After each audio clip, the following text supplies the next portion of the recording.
shift focus to big boy Reliance then, and the company has given negative returns for the first half of calendar year 2023 for the first time in 7 years. My colleague Somit has put together some interesting data to put the returns picture into perspective.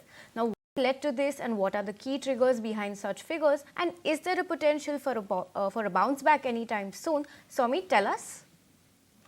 Well, if you see, though Nifty on a year-to-date basis has gained nearly 3%, it has not been quite a good start for Reliance Industries in the first half of calendar year 2023. In fact, for the first time since 2016, Reliance Industries has given a negative return in a first half of a calendar year. Now, what are the reasons behind this decline? Firstly, if you see on the refining segment, the gross refining margins have been muted of late. Now, in the fourth quarter of FY23, the gross refining margins had peaked out, and since then we have been continuously seeing a decline and muted set of gross refining margins when it comes to the benchmark, that is the Singapore GRMs.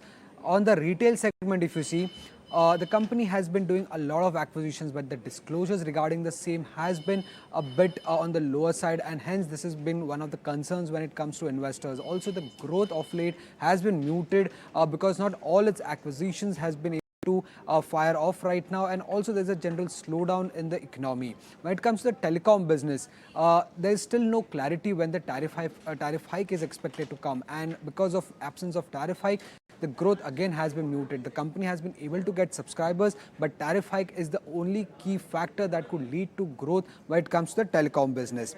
Now, on the debt side, in the second quarter of FY22, the company was net cash at around 3,600 crore rupees, but suddenly its debt has increased on the back of its capital expenditure when it comes to telecom and its acquisitions when it comes to retail business. Net debt has increased to around 1.1 lakh crore, and this has also been one of the concerns for the investors. And lastly, since the start of FY24, if you see the FY24 EPS since the start of this calendar year has been continuously been cut by analysts because of muted GRMs and because of the factors that we just mentioned.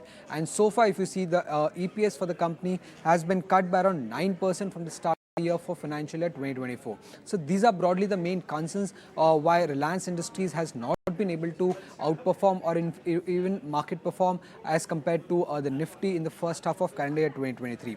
But there are some factors that could also lead to a turnaround for Reliance Industries in the second half. Now, the first factor is the debt concerns. Now, analysts believe that the debt concerns by the street is overdone because the company has clearly shown its intent and stated that they look to keep their leverage ratio, that is net debt to EBITDA, below 1 times. Now, when it comes to retail, they have done a lot of acquisitions, and this offers a lot of huge growth optionality owing to the strong expansion spree. The company has not only entered into FMCG but also getting into the beauty segment, and all these segments, when they start firing up, the growth optionality for retail business will be huge going forward. Now, when it comes to the demerger, now Jio Financial's demerger is something that has already been announced by the company. Also, the company is expected to announce further details on this in the upcoming AGM, and also in the last AGM the company had said that they would give some details about the retail and the telecom demerger also. So that is one of the key factors that could work in favor of Reliance Industries.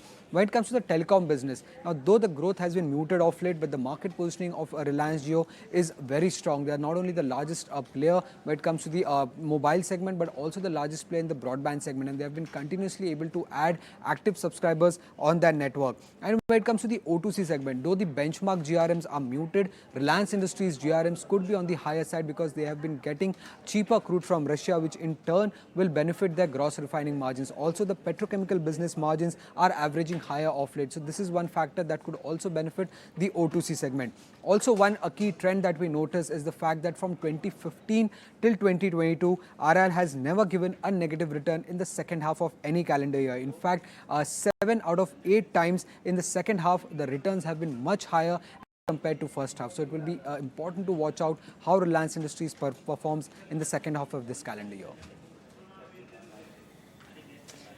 Right, thanks so much for that, Soumi.